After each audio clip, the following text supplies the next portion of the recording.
Hey, what's up, everybody? Welcome back to another episode of Hops Geek News, a podcast that talks about comic books, movies, TV shows, and we feature a beer of the week. I am Matt. With me is Lauren. And if you've stumbled upon this, hey, Hops Geek News on any podcasting platform, on any social media platform, come hang out with us, follow us, subscribe, share with a friend, all of that really good stuff.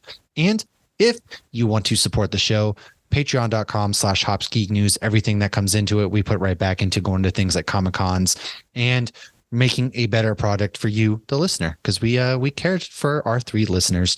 So that said, if this is your first time, we roll into what we've messed up on the week prior. We talk about what we've been reading or watching. We go into some news, and then guess what, folks? Today we have Vanessa Marshall, aka the voice of the rebellion, if you will, Hera Syndulla. She is joining us to talk about Star Wars, to talk about her journey and love of Star Wars and all things voice acting. We will get to her here shortly. I will talk about what I'm drinking later on, as I'm sure Lauren will as well. So let's go into what did we mess up on last week?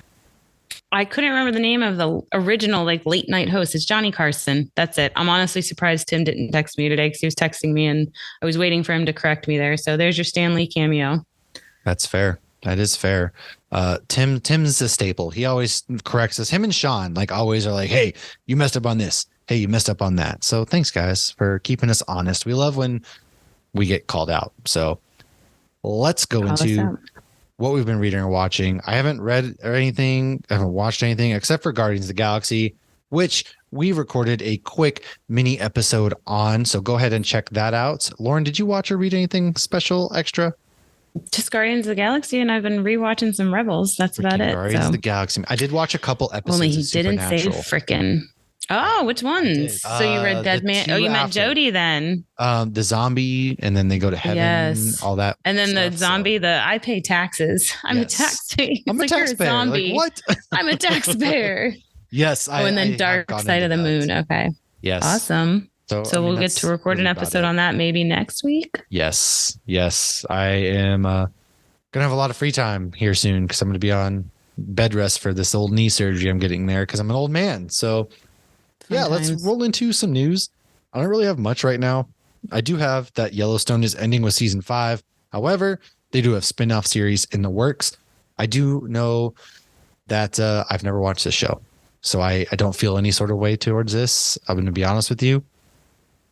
Did you started watch the show? You did? Jay recommended it and we started it, but the first episode's like movie length. It was good, but we didn't get sucked in. I could see picking it back up one day, but yeah, but Jeremy, Jay, who runs Hops News, loves it. That's true. He was really big into it. That's who I thought of as well. I was like, oh man, guess what? He's going to be pretty sad about this one. But I've never honestly watched it myself. I will say that the writer's strike is still going on. Christopher Nolan has joined the picket line. Our friend Daniel Kibblesmith is out there, and Stranger Things season 5 has gone on hold because of the writer's strike, which, you know what? Good. I hope these heavy hitting shows that are going on strike, these writers, they maybe wake up these companies, because Disney's still expecting production to go for some folks. And there's people out there that are like, oh, the writers are being, greedy. I'm like, no, they're not.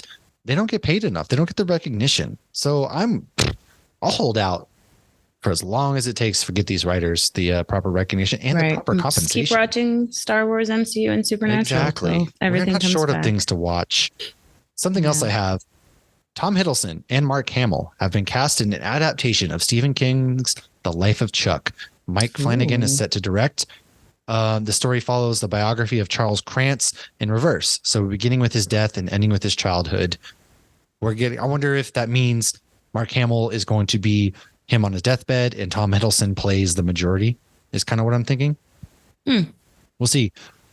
And we need more stuff with Mark Hamill. He's amazing. Seriously. Carrie Fisher just got her star finally on the Walk of Fame. I know we covered that and talked about it, but it's about damn time. Again, it's about damn time. I really think she's making jokes in heaven about the fact she didn't get one until she was dead. Yes. And my last little bit of news right now. The Super Mario Brothers movie has become one of the top 5 highest grossing animated films of all time. It has reached $1.1 billion. What's it behind? Insane. Frozen. I I'm not totally sure what it's behind. I'd have to, let's see if it says in this. Here, I'll do it. That's crazy. I still need to see it, but like Logan's not going to sit still. So it comes out on digital next week. So yes, you'll be able to get to watch it. It doesn't say in the article, but yeah, this movie. I got it. Number 10's Lion King, then Zootopia, and then there you go. Lion King, Zootopia, Finding Dory. Okay. Despicable Me 3. Wow, really? Toy Story 3 is number 6. Toy Story 4 is number 5. Minions, number 4. Incredibles 2, number 3. Man. Then Frozen. And then, Frozen 2. Oh, wow. Frozen 2 beat Frozen 1. And then I'm guessing this list is outdated. And it's definitely outdated. Mario's in it. So Lion King's not on the top 10 anymore? Oh, that makes me sad. That is crazy. Well, just wait till they re-release it. No, I'm sure. Well, they had re-released it in IMAX. Oh, God, I was 19 when I saw it in the theater in IMAX. Inflation, baby. I was pregnant with Kaylee. Wow. Lion King can't get bumped. Absolutely insane that this movie has the legs it does. I mean, I've heard nothing but good digital things. Here next week, May 16th, I believe. So definitely catch it. It is worth every second, every penny, every ounce of laughter. I loved it a lot. And Quantumania should be out on Disney Plus next week because I know a lot of people are like, we're waiting for that. And then they're like, I haven't even seen that. I'm not going to go see Guardians. 19th? May 19th. It was the 17th. Guess what? I'll figure it out. But do you have any pieces of news? No, because I feel like we just recorded. We did. So let's go into some quick Rebels facts, fun facts, because we're going to be talking about Vanessa Marshall in just a moment. And the show begins 14 years after Star Wars Episode 3. This would also be after Solo and the Kenobi TV show. Taylor Gray is Ezra Bridger, and Vanessa Marshall is Hera Syndulla, which she plays a Twi'lek pilot turned rebel commander, later general, and she's the daughter of Ryloth freedom fighter Cam Syndulla from the Clone Wars. Freddie Prinze Jr. obviously is Kanan Jarrus. Tia Sikaar is Sabine Wren. Stephen Blum is Zeb. And Dave Filoni is Chopper. Zeb you met in The Mandalorian this past season. This is kind of just to let everyone out there who's not really watching the cartoons because they just don't want to. You should, Tim, you should. This show literally starts the rebellion against the Empire. Gosh dang it. And the main droid in this makes a small cameo in Rogue One. And we will go into more detail. We've said this before Ahsoka comes out, but this is just kind of give you an idea of who these people are before you hear our interview with her. Exactly. So the concept of the show is what Filoni and Henry Gilroy originally planned for the Clone Wars in 2008 when they assumed Kenobi and Anakin would not be the main characters. Their idea was to actually focus on a crew of Millennium Falcon style smuggling ship consisting of a Twi'lek Jedi called Sendok and his Togruta apprentice Ashla, a Han Solo like smuggler called Cad, his girlfriend Lupe, and their Gungan strongman Lunker. I would have paid a lot of money to see their Gungan strongman. Like personally, give me more Gungans in the Star Wars universe. Then the Jedi and his Padawan became Kanan Jarrus and Ezra Bridger. The smuggler pilot became Hera Syndulla, and the other female characters became Mandalorian Sabine Wren, and the strongman became Zeb. Zeb is... What is Zeb? Zeb is a conundrum. Zeb is a Lasat, and his design was actually based on an early drawing of Chewie. And what's kind of really cool about that is in the very first episode of Rebels, they do the Wookiee trick where they're like, we're bringing in a Wookiee. And they're like, that's not a Wookiee. And they're like, haven't you ever seen a hairless Wookiee? So I got to imagine that was an intentional nod to the original concept of the Wookiees. So although the planet Kessel was first mentioned in 1977 in episode 4, its first canon appearance was in the TV movie Star Wars Rebels, which the TV movie is the first episode of the series. And James Earl Jones came back for this. You got Frank Oz for Yoda. You got Anthony Daniels for C-3PO. And even Billy D. Williams came back as the voice of Lando. So these are big, heavy hitters. Should I ruin the end of Rebels or should I just not yet to leave? Don't you leave it. I want people to watch this. I hope people who listen to this upcoming portion, it inspires you to go watch Rebels if you haven't yet.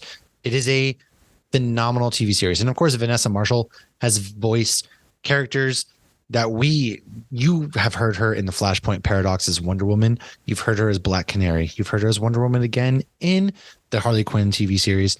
She has voiced some of the best characters. She's been the voice of a lot of commercials, a lot of video game characters that you probably didn't even realize was her until now. So I hope you take a second, listen to this, go give her a follow. We're going to get to the really good stuff in just a second. So we will return with Star Wars month rolling on with Vanessa Marshall. Hey, what's up, everybody? Welcome back. Like I said, we are going to be talking some more Star Wars month with none other than probably the most, you've heard her voice everywhere at this point. I mean, if you go back to the early days of the PlayStation 2 playing video games, I know I have way back then, some of my favorite Star Wars video games, some of my favorite television period. Vanessa Marshall will be joining us in just a moment.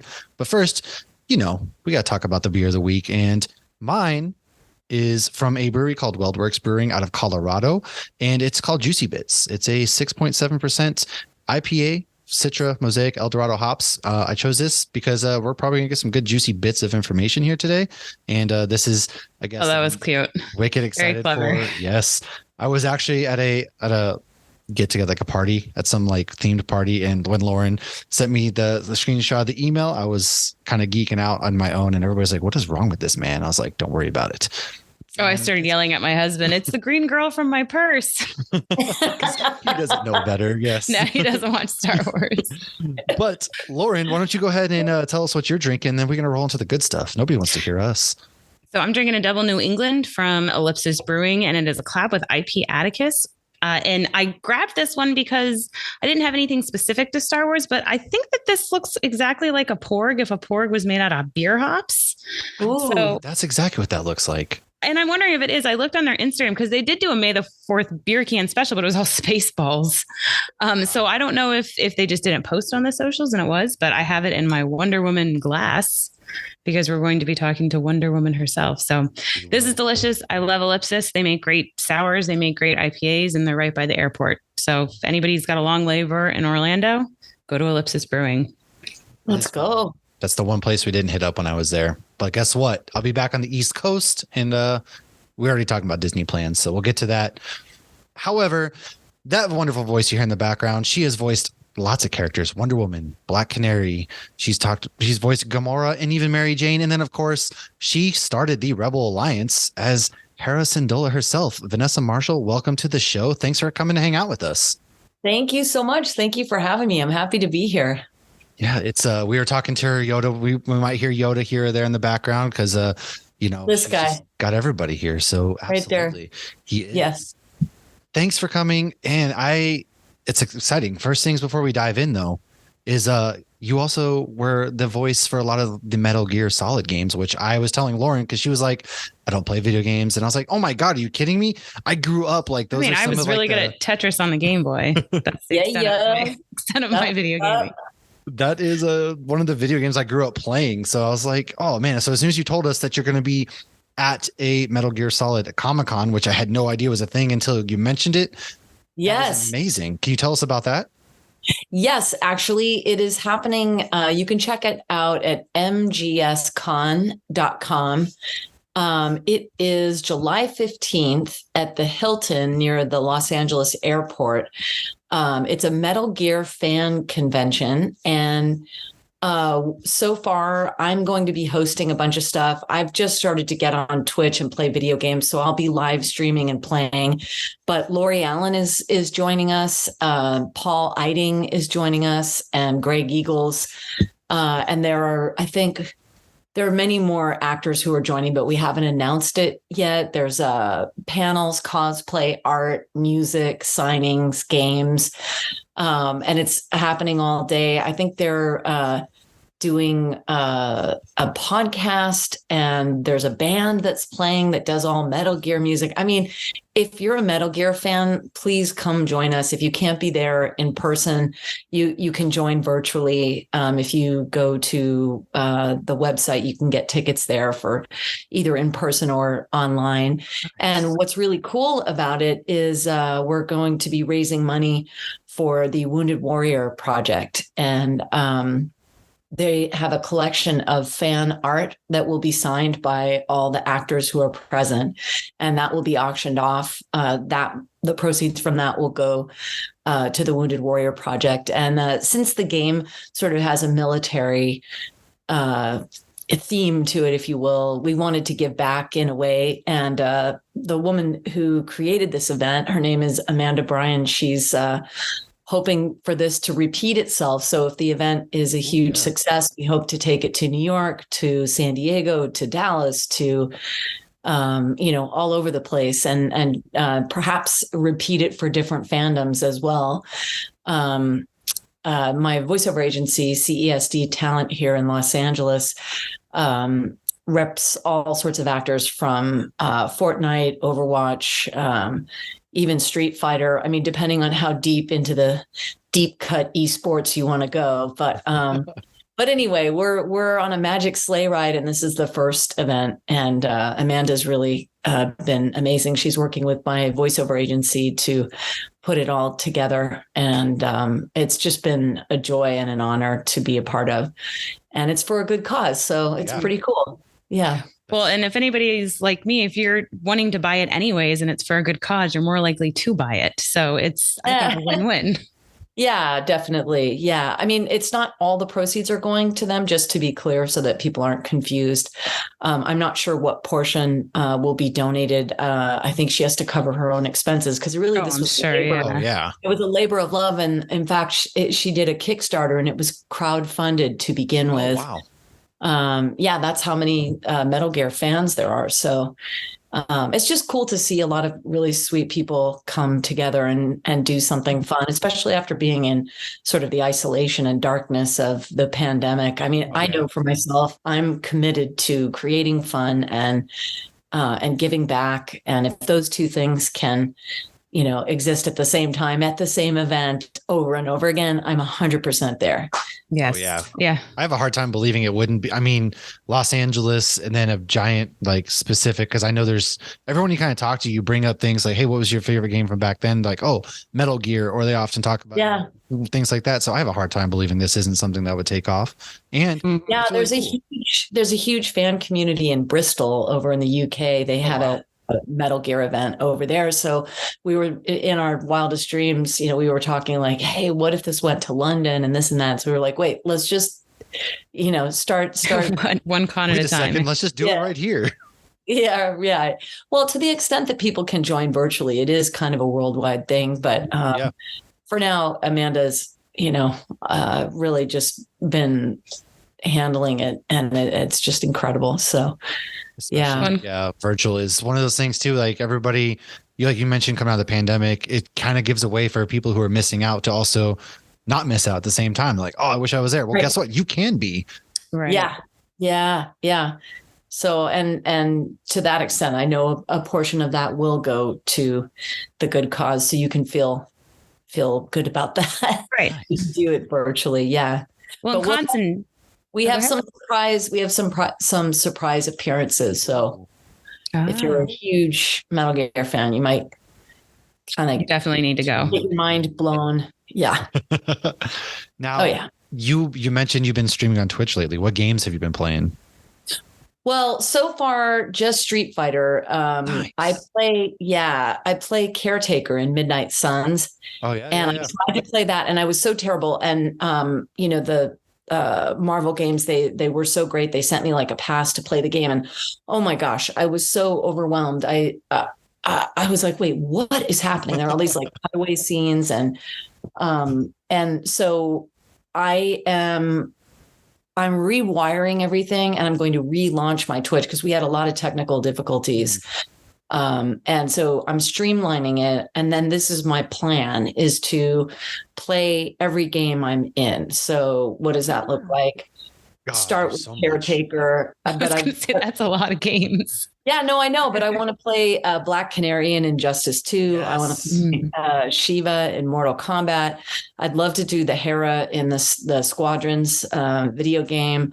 Just go down the line. There's a bunch of really random ones, and of course Olga and all that down the line. But I think I play Kerrigan in Heroes of the Storm, and there are a bunch of like really fun games. And then also just hanging out. I've met a bunch of people on Twitch, and it'll be fun to play Street Fighter with them. And other silly games. Like I went down to DreamHack San Diego this past, when was it? I think it was Easter weekend. We were down there. DreamHack is sort of like the Super Bowl of esports, and they had these brackets, and all these kids were playing. It was really quite remarkable. Like it felt like a soccer match, but they were all playing video games.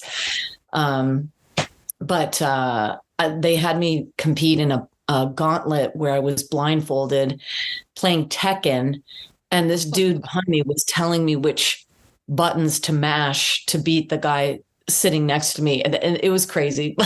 But so much fun, it's so much fun. But I think we're going to take that premise to the next level at the Metal Gear event, where you can play Olga and Olga will berate you the entire time. Or if you play the boss, then Dr. Strangelove will give you a hard time while you're trying to beat the boss, because she'll be there, Lori Allen. And of course, many of the actors have never even touched a console, so that'll make it even more hilarious, I think. That's the fun right there. Like, you're just playing a game that you love, and all of a sudden, they're just going to match behind you, like talking shit, and behind your ear, and you're just like, or if we'll all be signing autographs there, and if you want a recording of Olga wishing you happy birthday, or I don't know, it was just silly stuff like that. Well, that's amazing. The silly stuff is what makes it fun. And then it's also like, it's so great to see, the personalization behind things and how much you guys definitely and give back to fans of every single IP and genre that spans so many different things. Yeah, there's a lot of room for growth. So I'm looking forward to discovering what this wants to be. Really, if it's meant to be, I'll be thrilled. And if it doesn't quite pan out, the world is in such a strange place at the moment with the writer's strike and whatever the heck else is going on. But I'm determined. I've been trying to. Here's the thing. In the world of Comic-Cons, let's say comic books, voice actors, they play a huge part in animated shows, and therefore they're somewhat of a foregone conclusion at these events. But what I don't understand is why video game actors are not present at some of the esports events, and why there aren't fan experiences geared specifically, because it's a very different demographic. I have found the Twitch community to be I know anytime you go into a virtual community online, you never know what the heck you're going to find. And there can be some strange bots and whatever the heck. But for the most part, it's a bunch of really loving people who are just being silly online. And after spending so much time in the very dour, dark time of the pandemic, to discover the world of Twitch on the heels of that and just be like, oh my God, there's this whole other world, and voiceover actors could so much make it a more magical experience for fans at events like DreamHack. They have events all over the world. There's DreamHack Dallas coming up. There's one in Atlanta in December. But in the meantime, there was one in Melbourne, and there's one in Japan also. They have them in Sweden, I believe. I just think it's such a cool idea. The San Diego one was the first one that they included voiceover actors, and the attendance broke records. There were 41,000 people there. Yeah. And I do wonder if the VA, the voice actors, if they had anything to do with, drawing the fans there to get autographs of their favorite people. Anjali Bhamani was there, Jason Spizak. There were all kinds of really cool voiceover actors for the kids to kind of interact with and have a personal experience with. And so anyway, I'm trying to ignite that somehow. So we'll see how it goes. Movement. Yeah, because everything's got to start from somewhere. And you're right. Like when you go to Comic-Cons and stuff, you don't really see a lot of gaming voice actors. So not really. When you look at, there's like, they advertise esports on ESPN of all things. They sell out football stadiums. It's a really, it's like a thing now. Even it is. Colleges have esports. You can get a scholarship to play video games at college. I'm like, where was this when I was in high school? I didn't know that. Really? Yeah. Right? Absolutely. So it is something that's like, is a kind of a missing market to see someone like yourself to be like, why aren't we doing this? And kind of jump starting that movement. It's really wholesome and refreshing. Yeah, I did see some of them at MegaCon starting to show up this year, which I didn't notice in the past. Oh, cool. Well, good. I'm glad. Yeah. So we'll see. We'll see how it goes. But, in the meantime, it's fun to learn and discover. Well, and I think also cons in general are becoming so popular and like I deal with this personally. I'm sure we all do. You know, you find this, you fall in love with something like Star Wars and then you fall down that rabbit hole and you know all the details of it, but your circle of friends doesn't. So when you go to these cons, you get that sense of camaraderie that you really don't get anywhere else. No. So I think that makes it very special. And I'm loving that people who were not into cons before are like, I'm going to the 90s con to go meet Topanga. And I'm like, what? That's a thing? That's awesome. Oh my gosh. That's so cool. Yeah, I love it. I love it branch out and I'm just whatnot. glad Lauren's finally into Star Wars. It took me 2 years. She got into it. We're here. But awesome. It's amazing. But we do have a question that we'd like to ask everybody that joins our show. Mm-hmm. What is your geek origin story? How did you get immersed into this culture? What drew you to it? Well, I saw the first Star Wars movie. My aunt took me. I was in Boulder, Colorado. My parents kind of dropped me off there. my parents met at Boulder High School and have been together ever since like 11th grade. And so the rest of the family still remains in Colorado, or Rado, Colorado, as they say. I don't know, Colorado. But my aunt took us one afternoon and I really feel like that day changed my life, not only in terms of just exploding what is possible in terms of storytelling, just because I had never seen such a specific, vast new world, but also Carrie Fisher as a female role model, an icon for me to look up to. I was like, please, she is so badass. Awesome. Yeah. You know, get this walking carpet out of my way. I was like, that's what I want. So I just, I was trying to put my hair in the Princess Leia buns and I was all about it. It on that sort of, feminist level, I guess it also kind of woke me up, but it made me realize that there's a moment that happens in many people's lives where you're given a choice. And that's, of course, now I know much older, the Joseph Campbell's, The Hero's Journey, where, you sort of rise to the occasion. But, we have that moment where we can hard pass and stay home and stay safe and stay quiet and do nothing. Or we can risk everything and do the right thing and change the world. And oh my gosh, I was like, that's what I want to be a part of, people who understand that and care enough to find a chosen family and make the world better. And, that blew up for me that afternoon in the movie theater for whatever reason. And I've got like my little action figures here and whatever else, but I was an only child and I found friendship and faith in these stories. And it fed my soul. And basically from that point forward, everything was like, well, how is that like Luke? Or if I'm in the shopping line and a guy has this, that, and the other thing, and he looks really mean, I'm like, yeah, but Darth Vader also looked really mean. I mean, he had abandonment issues. You can't judge. Just a few issues. Every little thing becomes like a Star Wars lesson everywhere, So it is funny that you say this because last week was May the 4th and I have a 4-year-old daughter and my kids are pretty immersed into like, the Marvel, all that kind of stuff.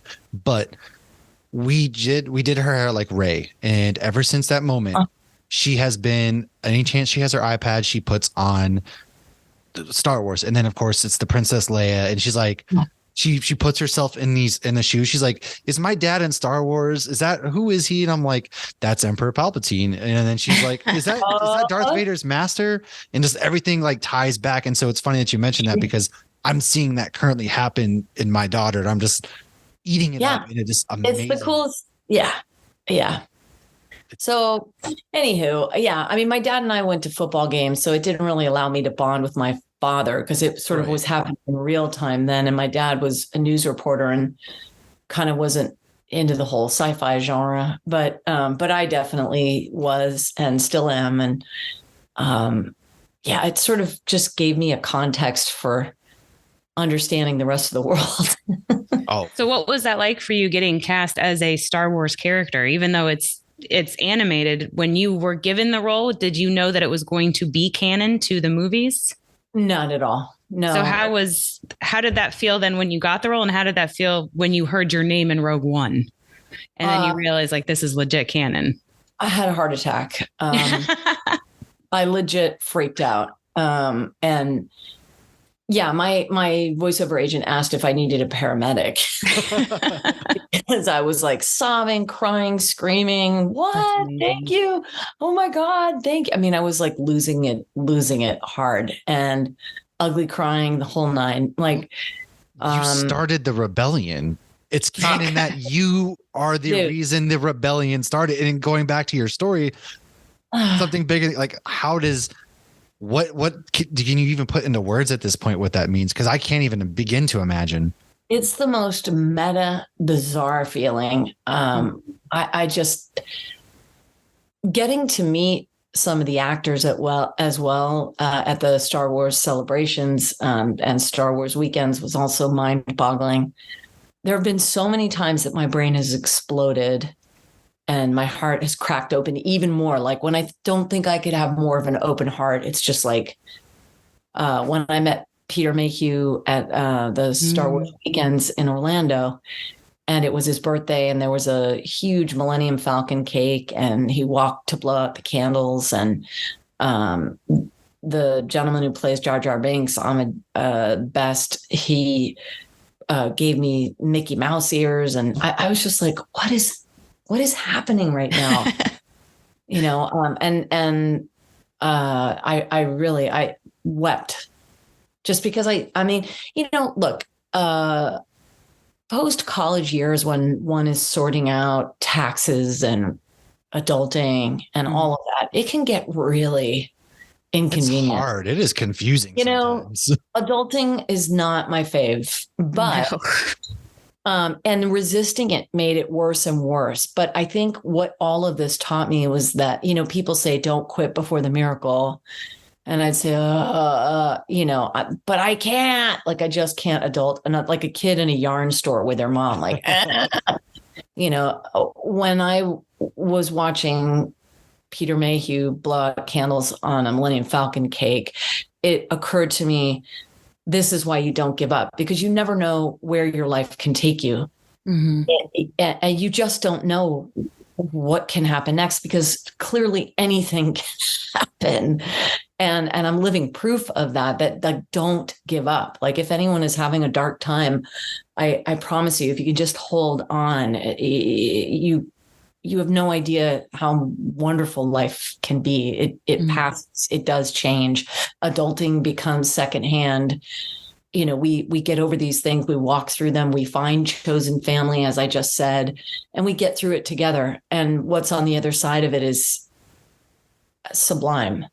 It can be. So I realize a lot of what has occurred in my life is born out of privilege. And, I am so lucky to get to do these things. The happy accident of a voiceover agent seeing me do a one-woman show and recommending that I try my hand at animation. And that was back in 1997. And, one thing led to another. And here I am doing this podcast. That's a happy accident. That doesn't befall everyone. I am grateful, and I know how blessed I've been to have enjoyed that. But I also think that it's worth it to believe that miracles are possible and that amazing things can happen in one's life. Because I definitely, despite that privilege, I didn't even think that was the case. And it truly is. It's worth it to hang in there. That's also another thing that I care very much about is, supporting people through those dark times, because it can seem, especially once again with the pandemic, I know that a lot of people felt very isolated and alone. And so that's another reason why I want to create these events. And I do plan on benefiting other charities that are, resources for people who are suffering from depression and stuff like that. Just because it's important to give back. I'm grateful that I survived whatever that patch was, and coming out the other side of it, I almost feel like to keep it, I want to give away that joy or give it back. And, so that's kind of part of it too. But who would have thought? I mean, dude, seriously, I thought when I got Mary Jane in Spectacular Spider-Man, I was like, this is as good as my life gets. I mean, this is bananas. And then this happened. It was like, oh my God. Yeah. And then to be able to play Rook Cast, the Mandalorian in the Clone Wars, I was like, okay, I can die now. The circle is complete. I'm a huge Mandalorian fan. So, I mean, Mandalorian in general, not just the show. Yeah. Yeah. Anyway.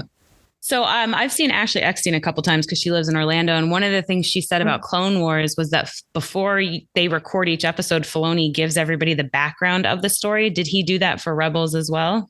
Yes, he did. And I'm looking at the hockey shirt there, and it reminds me of sort of a huddle before a game. Like, the away team does this and historically that, and the significance of this game is this. And if we win, we get this. And he sort of would huddle us to start, and then we would break and record.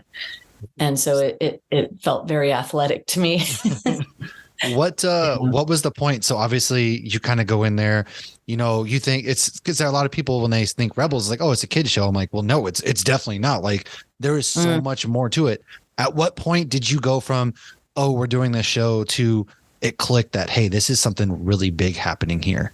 Well, from the moment we walked in, we didn't know what it was, but we all knew it was something big here. I mean, I think, we were shouldering somewhat of a huge responsibility in that Disney had just bought the franchise, and lots of people were making jokes like, oh, Donald Duck with a lightsaber, that somehow this was going to sully the reputation of anything Star Wars. And so they were careful to choose individuals who have a reverence for the franchise so that we would do everything in our power to lift it up as best we could and sort of step up to that task and be willing to serve the true fans. And Freddie's like bionic fan. Tia was somewhat, Taylor had no idea about any of it. He's like a fetus. He was so young at the time, and not a fetus, but but he, comparatively speaking, he just hadn't been exposed to it, which was perfect because he was ignorant in the ways of the Force and this and that. So Freddie was able to teach him everything about Star Wars. So it really mirrored their fiction copied reality. Awesome. Man, wow. Yeah. And that was beautiful. Yeah. So speaking of Freddie, then what was that table read like for that episode? Did you have any idea beforehand, or is it like you got the scripts, you read it, and you get to that point and you're just like, wait, what? Well, I'm trying to remember exactly, but there was no table read because that moment happens sort of in an animated fashion. It's not like he says it. I mean, I remember he huddled us up and he was like, and Freddie wasn't there. And he was like, guys, just need to let you know, Freddie's character is going to die. And we were like, wait, what? What? What? Yeah, because at this point it didn't. And like Freddie had already recorded it, and we were like, what the heck? And sometimes pages were missing from the script, and we were handed them when we got there. And I think this might have been one of those times. I don't recall exactly, but I know Freddie was already done. And so that was like a pretty grim huddle. Freddie was like, Irish goodbye. This happened. Sorry, guys. And it was just like he had to sit. Well, but the beautiful thing he said, I'm doing this in the middle of the season because I want to show fans that hard things happen in life and we get through them together. Absolutely. And he said we could have done this at the end of the season, but we decided to do it in the middle to show that it's okay to grieve, that it's okay to suffer loss and be supported by your chosen family. And so I thought that was a really noble way to accomplish that. We didn't do a table read. We just sort of went into recording. It was pretty surreal. Mm-hmm. Yeah. Was it I like how you chose your chosen family, because that's something that like means a lot to me, because I never really had a family growing up. So when you say your chosen family, that's something to me then it circles back to, hey, you go through hard things in life and you come out on the other side, like stick through it. You got to stick through it. And that's what they did. And that is probably one of my favorite Star Wars moments. It's in my top 5, and it's just mine how too. that whole season goes through after that. You're right, like doing it at that moment, it was the right moment, and so it's you guys built your family and chosen family. So to kind of lose that, I imagine it probably felt like losing an actual family member in real life. It was pretty awful. But then we were like, we heard that Freddie was campaigning for Darth Vader to kill him. And Dave was like, he was like, chill out, man. We were like, wait, bro, he wanted to die? What the heck? Like, we were like, thanks, Freddie. What the hell? Every day he walks he in, might like, regret it after that Ahsoka trailer. At least we got to hear him at the end of Rise of Skywalker. That was pretty cool that they included his voiceover for that. So when you guys recorded episodes, were you generally in the same room together, or was it common that you recorded separate? Okay, so you were able to actually see each other and feed off of each other. Totally. Yeah. So some of those scenes with the Inquisitor bothering us or bothering us. Or I like that description. Or when Darth Maul was trying to corrupt Ezra, or, some of these things, like when Thrawn was not in Los Angeles. So those were recorded wild. But yeah, a lot of the time we were together and able to act off of each other, which was really cool. Oh, yeah. To create like an ensemble feeling, Yeah, absolutely. I mean, because it's what voice actors do. You guys don't get enough credit for the things that you do, the way that you're able to emote, because it's not like you're, in-person acting, you're able to emote with your face and things, but you have to convey these emotions through animation. Yeah. That's what's so interesting to me about the video game stuff, is that we're often by ourselves for the taping of those. And I've seen some of the Jedi Council things, like the Knights of the Republic and stuff like that, where I think I played Bella Quix or something. She's a Torgruda Jedi. And there's this whole Jedi Council. And I don't know, I wasn't there with Jennifer Hale, but the way it's cut together, it's like seamless, and it really works. Right. So it can go either way, but I find it so much more rewarding to interact with people in the moment as a group. Is there one that's kind of easier than others? Is it like sometimes, this is refreshing, I get to record this video game kind of by myself, I can get into my element? Or is it like, this is even harder at this point? Well, some of the, like the World of Warcraft or Diablo, some of those games where I'm a race, a kind of race, and they're getting a bunch of different actors to play. There's sort of these stock lines of like a combat line or this line, and they're sort of bric-a-brac putting those together with what the player is doing. Some of those are just easier to rattle off 3 in a row of each line, 3 in a row, 3 in a row. Those are easier to just rock through on my own. But I always prefer to see people. I've been doing a couple of gigs recently where I was finally able to go back in the studio, and it was so lovely. A Netflix show and I think another Adult Swim. I don't think I'm allowed to say what they are, but it was great to go back into the studio. So you brought up the pandemic then. Were you kind of forced to like record these from? Because I've seen a lot of like instances where people like they send like the studio to your house, and you're like, oh, so that those moments then, was it kind of like was it difficult, and was it easier to like? No, I've been recording in my house since 2003. I've had a studio here for a while. I worked doing promos for CBS, for Big Brother. I have radio stations all over the world, like 12 different rock stations in Canada. They email me their copy. I love working for them. Sonic 102.9, Shea 106. Like I've been doing promos and radio liners and narration, like for X Games or Special Olympics, a bunch of stuff for ESPN. But I've been working from home for a long time. So for me, it was just losing the variant of going out. Sorry to use that word. No, yeah. I mean, you're right. There's like that social aspect. I mean, I'll love to work from home, but being social is like, it's human beings. Yeah. And when I did Guardians of the Galaxy, gosh, when was that? It was around the same time as when I was doing the Star Wars stuff. Man, we would have a party every time we got together. I would order us food and we would hang out and just make it so much fun. It's so much fun to work hard and play hard, and those things in balance. And I guess you could do that on your own too, but I don't know. It gets to be a little much. Like in the pandemic, I was downstairs, my voiceover studio is downstairs, and I would just be down there for hours and hours. And it drained you. Well, yeah, I started walking. I mean, we didn't know if seeing people outside. I remember my neighbor got COVID or his son got it. And then he was in his car with his window down and I was out walking without a mask. And he said hello to me. And I remember at that point in the pandemic, I was like, did I just get COVID? Right. We didn't know anything. Yeah. Well, yeah. Like anytime you do something or cleaning our groceries, your mask, you're like, oh God. Yeah. Like I didn't know that it has to be 8 to 12 minutes of like, hello, like, right. Like that. And we were outdoors but I came inside, I was like, yeah.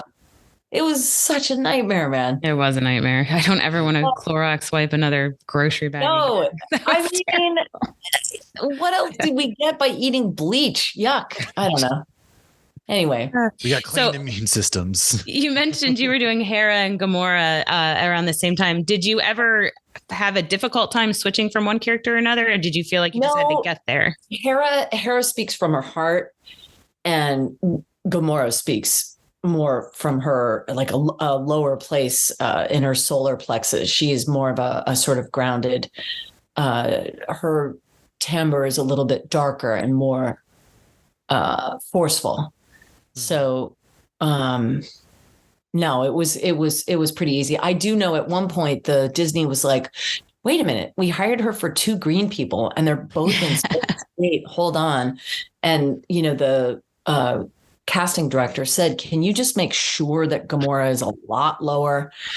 And so I was definitely trying to pitch her down, and make her resonate more down here. So that Trevor Duvall, who played Rocket, if I wasn't there, he would read my lines for me. He would always read them like this. I was like, bro, I do not sound like that.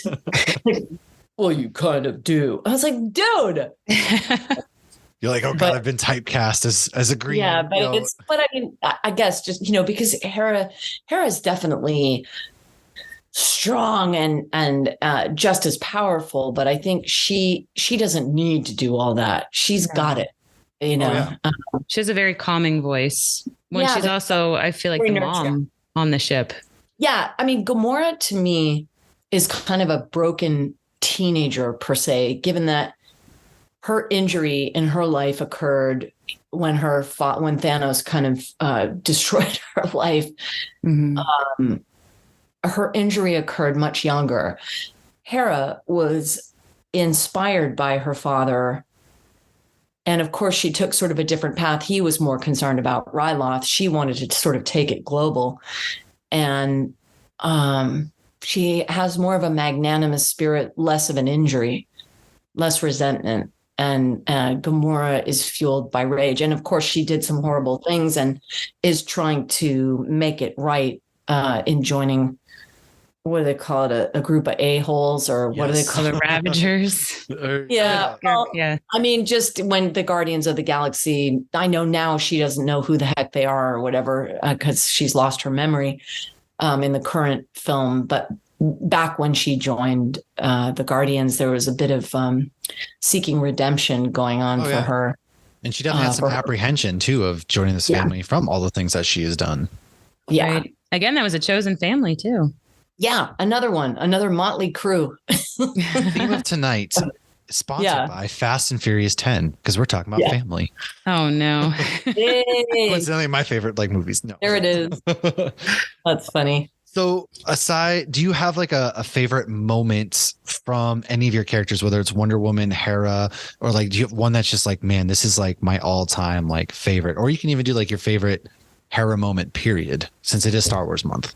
Well, I think when she's talking about what flight means to her, when she flies the B-Wing, that to me was such an emotional scene. My father is a pilot and he was a news reporter for KNBC for a long time. And when he retired, I dared him to go get a pilot's license. I didn't think he would actually go do it. Say he less. did. Yes. And it's like, he's like done. He was in the Air Force also, but he was never sort of on the tarmac in the Air Force. He was, he did all the news. He was a journalist. So he did the radio at the Air Force bases. He was the radio guy. Yeah.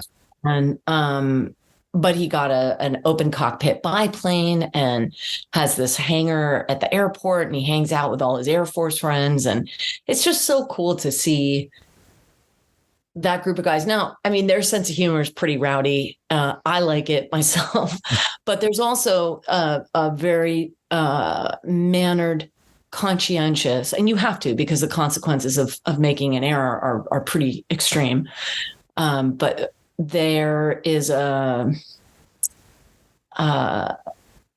think of what is that Jonathan Livingston Seagull book that's sort of all about flight as a metaphor, like getting perspective from up above. She says similar things in her speech about flight. And I know Dave Filoni, I think his uncle owned a boat, and he was remembering how his uncle used to talk about boating and why it meant so much to him. But I dedicated that speech to my father, and for his love of flight. And so that was kind of a meta moment for me, in that I was honoring my father. And when I sent it to him, he was like, "Oh, pal." Pal. So that was a very tender moment. And I used to go up and fly with him. Initially I didn't have to wear the parachute in the open cockpit biplane. But for some reason, when he said, "No, you need to wear this," I was like, the reality of certain doom is like kind of a little too prevalent for me. And really the parachute would save my life. You just pull the cord. But even having it on, I was like, this is not wise. And I guess it's like going on a roller coaster. But the first time I went up with him, he cut the engine and did something called a hammerhead, where when you cut the engine, it's just pull out of it. You hear the wind, and then it starts, descending. Yeah. But then the speed of it, that's when you go up and go upside down and all this other crap. But I thought my dad had a heart attack, and I was like, Dad, gosh, do I have to land this? I mean, bro, where'd the engine go? I was like, hello? And, my dad's laughing in the background. Yeah, he did not have a heart attack. He was just doing aerobatics. So not only did he get a pilot's license, he learned how to do aerobatics. I'm like, what are you, Snoopy? What is this? I wonder if there's like something with, because, I work on the flight line as for my actual Air Force job but there's, I'm one to go for my pilot's license too. And so I'm like, is this for all of us that just always see everybody flying around? Is there something that inherently gets in our DNA that we're like, no, we're going to learn to fly too, or we're going to get up there. Watch me. Yeah. I mean, I am one of those kind of people that's like in the Michael store, like, ooh, shiny beads, ooh, ribbon. Like, I love everything, and I'm like easily distracted. I don't know that you want me flying a plane, but ooh, no. There's a lot going on, and I don't know if I'm built. There's a certain mind. Engineers are very similarly minded, where I do have attention to detail. I am very neat, and everything has its place in my house. Some people say my house is too clean. I don't know, but I'm not that fastidious that I'm so detail oriented. I don't know. I really respect his ability to fly, and that particular scene illustrated it for me. But I mean, the Mary Jane scene where I say the famous "Face it, Tiger, you've hit the jackpot" line, that was pretty epic, I gotta say. Because you're one of the premier, everybody, when they think of Spider-Man, it's Mary Jane. And then what does she always call Peter? Tiger. So like, to be able to, I can only imagine, it's one of those moments where it's just like, this is my life. Yeah. Josh Keaton was such a great Peter Parker. God, he's so good. It is. Now, I do want to throw it back to Rebels for a second, because ICCC in Nashville is coming up. And you mentioned there is a Rebels reunion. Is this kind of the first one for you guys? Yes, it is. So yeah, I mean, oh my God, if you hear an explosion, that's just all of us hugging for like, wah, so it's going to be Freddie, Taylor, Tia, Steve Bloom, and Mary Elizabeth McGlynn. And who else is there? I think that's right now, just listening to this. I'm not going to lie. Oh yeah, God. dude, it's going to break the internet. I mean, dude, it's going to be next level. And I don't know if they have virtual participation, but boy, that I would go to that. I mean, if they were all getting together, I couldn't be there. I would be like, oh, dude, I'm online for that. I want to see this. Yeah, and it's a good weekend too, because it's like over Memorial Day weekend, so it's a long weekend for people. You have no excuses. I say, as somebody who's not able to make it to Nashville that weekend, I'm like, you have no excuses. But it's kind of incredible. Like, it's also probably like, oh wow, like. So you guys gonna have panels and all of that kind of going on that weekend? Yes, panels, signings, doing a few interviews. I believe there's a couple of podcasts that have reached out to us who will be there. And I'm excited to go to the Cracker Barrel myself. Kind of a highlight for me. There's a lot. I was to think of road trips just as a in kid. Nashville last year, and I took her to a Waffle House. So like my first time ever, and she was like, "Is there organic lemons here?" And I just wanted lemon water. I was trying. It didn't need to be organic. But no, I love Nashville. I thought it was great. I'd love to go back out there. Unfortunately, we had plans that weekend, but well, doing the reunion. Do you guys see other cons in your future, or is that just too difficult to get that? Okay. No, not at all. No, we're hoping to do that again all over the place. I just went to the Washington Toy Show with Tia and Taylor, and we had a great weekend. It wasn't all the whole group together. It might be hard to wrangle all of us at the same time, but my guess is that we're going to start doing different constellations of maybe 3 to 4 of us. Oh, my mom's calling. That's so sweet. Not right now. I hope so. I'm moving to Virginia, and like within 3 hours, there's the Raleigh, and they have a great Comic-Con. There's Washington D.C. There's Richmond.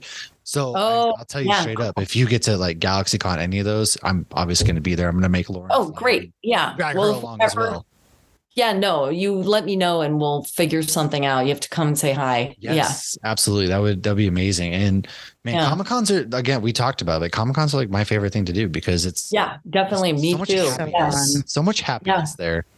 Definitely. Yeah. And it feels like 12 days, but it's like 2 or 3. They are exhausting. You're just walking around and they're exhausting. Yeah. Wear comfortable shoes. Yes. But always. Just the cosplay alone. And I'm sure you're going to get, more and more Heras probably show up every con that you go to. Yes. Yeah. I saw one at Galaxy's Edge the other day. I saw the whole group. Somebody was dressed as Chopper. Somebody was Kanan, but they had the thing on their eyes. They looked amazing. I love that droid. How fun. That's awesome, dude. That's great. Very cool. It's like the one day Disney doesn't care if you dress up, because you're not supposed to dress up if you're over 12. But I feel like on May the 4th, it's cosplay galore there. Let's go. Stop us all. It's that. Yeah. Right. We all have lightsabers. Nobody's coming. I love it. Those poor Disney people never stood a chance. That's hilarious. Now, Lauren, do you have any other questions before we wrap up here in a few minutes? I think the last question I have really is about the finale of Rebels. So this would be a good question to just tie it up with watching. I mean, I actually rewatched the finale today, and it's just such a beautiful ending. And they tie up so many things, but they also leave so many things open. So when that ended, did you feel that Hera's story had been told, or did you have any idea that maybe we would hear more about her and her travels, or even Jason's future? Oh my gosh. Well, I, first of all, had no idea that she had a child. So when that occurred, I was like, wait, was anyone going to let me know? Those have been nice to know. We've been doing this for just a few seasons. I was like, now. You really caught me off guard here, guys. I couldn't believe it. I had a million questions, a million. And I was like, Dave, you've got, this cannot. I mean, where is Ezra? What is happening? Like, what? And he said, don't worry. And it's like, at some point, I don't know where, I do a terrible Dave Filoni, but, he seemed to suggest that somewhere down the line, whether it was a comic book or a novel or something, that we would have all those questions answered. And I'm very happy to see that it's going to be content on Disney Plus. I cannot wait to see it. And Mary Elizabeth Winstead is an actress I have admired and loved. I loved her work in Fargo. I just think she is just effortlessly cool. And I compare her to mega stars like Sigourney Weaver or Gina Davis. There are just certain women who have an inner strength that they don't even need to say anything, and they command the space. Mm-hmm. And in Fargo, I wanted to watch her forever and ever. I never wanted that show to ever end. And when I found out that she's playing Hera, I was like, oh, we're good. I was like, she's in good hands. I was like, she's going to kill it. I'm so excited. I can't wait. I never for one second had any doubt. I was like, oh, let's go. She's walking with the notepad of like, all right, this is what I'm going to tell the Hera actress. This is the things that she needs to know. And then you found out, you're like, okay, never mind. Like, right. Oh, no, gotta pass the baby off. I didn't, I wasn't sure who, my biggest fear is that they would get someone who doesn't love Star Wars as much as I do. Right. And I don't even care if Mary Elizabeth Winstead has ever seen a Star Wars movie in her life. Who she is as a person is sufficient for her to, obviously she married Obi-Wan Kenobi. I'm sure she's heard of a few things. She's Star Wars. She's sitting there like, are you going through this again? Yeah, no, but my biggest fear is that maybe it would be some big celebrity who just doesn't care. And that would break my heart. And of course they would never do that. But that was my only like, oh, please just let it be someone who cares. Let it be someone who really, really cares. Because I really care. Absolutely. And I'm pretty sure that Mary Elizabeth cares. Come on, dude. She's married to Obi-Wan. I was like, bada bing, we're good. Bada bing, yeah. Like literally hit the lottery right there. Yeah, yes. Dude, 100%. I was like, oh, I am so excited. And I know at Celebration in Anaheim last year, when Dave was talking about it, and this moved me. Sorry. He said, no one is more excited than Vanessa Marshall. And everyone stood up and cheered. And it made me feel so a part of and appreciated. And I realized I didn't get to portray her on camera, but it meant the world to me that you're still like, you are her. You are, my Star Wars family. Yeah. My Star Wars family is my Star Wars family. And when I go to Celebration, it's like each and every person, I could give them the biggest hug in the whole world. And it's so nice that you care about her as much as we do, though, because you don't always get the actors, whether it's voice actors or on screen, that, you hear some interviews with some people in the MCU and they know nothing. So to hear somebody be so passionate about their character and just the universe in whole, it means you get it like we get it because you're a fan too. And that's so nice. And when I heard that, and Dave didn't tell me that, but my friend who was there said, just so you know, this is what happened. And I was like, you know what? I'm good.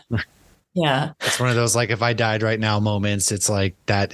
Yeah. I was like, moment I was there and I felt the love and I send it all right back. And I'm excited to watch this with everybody else. And we're going to, just keep eating up that Star Wars lore. And it's like, it's just the best time to be a Star Wars fan. And it really is. Yeah. There was a point where we didn't know we were going to ever get another piece of Star Wars content. Like after Return of the Jedi, that was it, maybe. And then we got Revenge of the Sith and we're like, okay, that's all the Star Wars we're getting. And then here we are, we're getting amazing. So what about Zeb and the Mandalorian? I jumped off my couch. He looked amazing. He looked fun. I screamed, dude, it was so late on a Thursday night and I screamed so loud that I'm fairly certain my neighbors, and by the way, my neighbor down that way is Ludwig, the guy who does the music.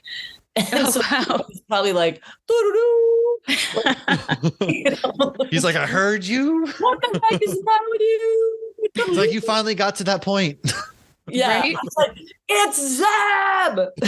I got so excited it was him, and then he just looked. They did an amazing job. Like, it was brilliant. Yeah, best CGI I've ever seen. Talk about fangirl flailing. Like, Yeah, I was very happy. It is truly incredible. And just to see all the addition, because there's always those things you're like, man, I wish this story would get told, man. Well, guess what? You're They're getting it. coming. And you're I'm fleshing so this excited. out. And we're getting can't these wait. amazing pieces, whether it's animated. I implore everybody, like, if you love Star Wars and you have not watched the animated stuff, it's not like a lot of people I hear is like, oh, it's for kids. No, it's for Star Wars is for every person. I don't care how old or how young. It is for it was everyone. really Rebels was very adult, I felt. Yeah. And there's some jokes that would definitely go over some kids' heads. Inappropriate, like you get them in Shrek, even. It's okay. All those kids movies, they make those jokes, and the kids have no idea. But us parents, us adults, we do. Yeah. Well, anyway, thank you guys so much. And Absolutely. Once again, if you guys want to come to the Metal Gear Solid Con, I'll look for you virtually, and we can have a moment. And then if I'm down in Orlando for anything, I know next year there are going to be a lot of Rebels appearances with us as a group. They're kind of setting it all up for all next year. So hopefully we'll be in the same area. And if so, let's coordinate. Yes. If you happen to be going to Orlando, I will find my way there. If you happen okay. All right. Anywhere in like a 5-hour radius in like the Virginia, North Carolina area, seriously, let us know. Yeah. We will get there. Would love to connect in person, and you've been amazing. Thank you so much. Thank you. Yeah. And if people can find me in Nashville. If anyone's in Nashville, come say hi if you're listening to this. And for updates about other esports stuff, you can follow me at Vanessa Marshall 1138 on Instagram. That's also my Twitch handle at Vanessa Marshall 1138, and then on Twitter at Van Marshall. And I'll post updates. There's a fan page on Facebook as well that's linked to my Instagram with updates and stuff like that. So hopefully we'll all stay connected. That'd be great. We'll post the links in our in the bio of this, but of course. Perfect. Thank you so much, everybody. Vanessa Marshall, thank you for hanging out with us. We will talk to you all soon. Yeah. Thank you. Cheers, everybody.